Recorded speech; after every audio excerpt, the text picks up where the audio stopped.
அல்லேலூயா! உங்கள் யாவருக்கும் என்னுடைய அன்பின் வாழ்த்துக்கள். சங்கீத புஸ்தகத்தில் தாவீதையா, அந்தி சந்தி மதிய வேளையில் நான் தியானம் பண்ணி முறையிடுவேன். அதிகாலமே உடைய சமூகத்திலிருந்து காத்திருப்பேன். துதிகளை ஏறெடுக்கணும். 39 சங்கீதத்தில் சொல்லியிருப்பாங்க, நான் தியானிக்கும் போது அக்கினி உண்டது, என் இருதயம் அனல் கொண்டது. இப்படி நிறைய ஆண்டவரை துதிப்பதையும் போற்றுவதையும் உயர்த்துவதையும் தாவீதையா சங்கீதத்தில் நிறைய எழுதியிருப்பாங்க. அந்தளவுக்கு ஆண்டவரை அவருக்கு என்ன பண்ணியிருக்காங்க, துக்கமான சூழ்நிலையில் பத்சபாள்கிட்ட பாவம் செஞ்சதில் 51ஆவது சங்கீதத்தில் எழுதியிருப்பாங்க. இப்படி நிறைய அவருடைய அனுபவங்களை அவர் அதில் எழுதியிருப்பார்.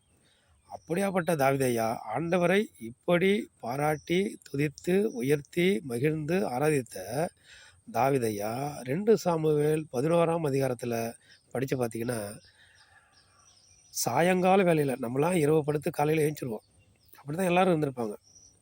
தாவீதையாவுக்கு அன்றைக்கி களைப்பா என்னன்னு தெரியல. அன்றைக்கி அவங்க என்ன பண்ணுவாங்க, சாயங்கால வேளையில் தன் படுக்கையை விட்டு எழுந்து உப்பரியில் உலாவ முறைப்படுது ஸ்நானம் பண்ணுகிற ஒரு ஸ்திரியை கண்டு அது யாருன்னு ஆள் அனுப்பி அந்த ஸ்திரியை கொண்டு வந்து அவரோடு பாவம் செஞ்சாங்க. அவன் மனைவி உரியான்னு தெரிஞ்சா உரியாவையும் போர் முகத்தில் நிற்க வச்சு கொன்று போட்டார். இவர் கொள்ளலை, போர் முகத்தில் நிற்க வச்சோன்னா வெட்டி கொண்டுடுவாங்க பாருங்கள். அப்போது அவங்க இறந்தோன்னா இவங்க மனைவி வைக்கிப்பாங்க பத்சபாளை. அந்த பத்சபாள் இடத்தில் பிறந்தது தான் சாலமோன். அப்படி இருந்த ஐயாவை யாருங்க, ஆண்டவருக்கு பயந்து இப்படி துதிகளை செலுத்தினவங்க ஒரு இச்சையில் இழுக்கப்பட்டு ஒரு பாவத்தை செஞ்சிடறாரு. நம்மளும் தேவனுடைய சமூகத்தில் காத்திருந்து ஜபிக்கிற, ஆராதிக்கிற, ஸ்தோத்தரிக்கிற, இப்படி நம்ம நிறையா பக்திவான்கள் என்று சொல்லப்படுகிற நமக்கும் சாத்தான் எப்போ வேணாலும் கண்ணி வைப்பான். ஜாக்கிரதையாக இருக்கணும்.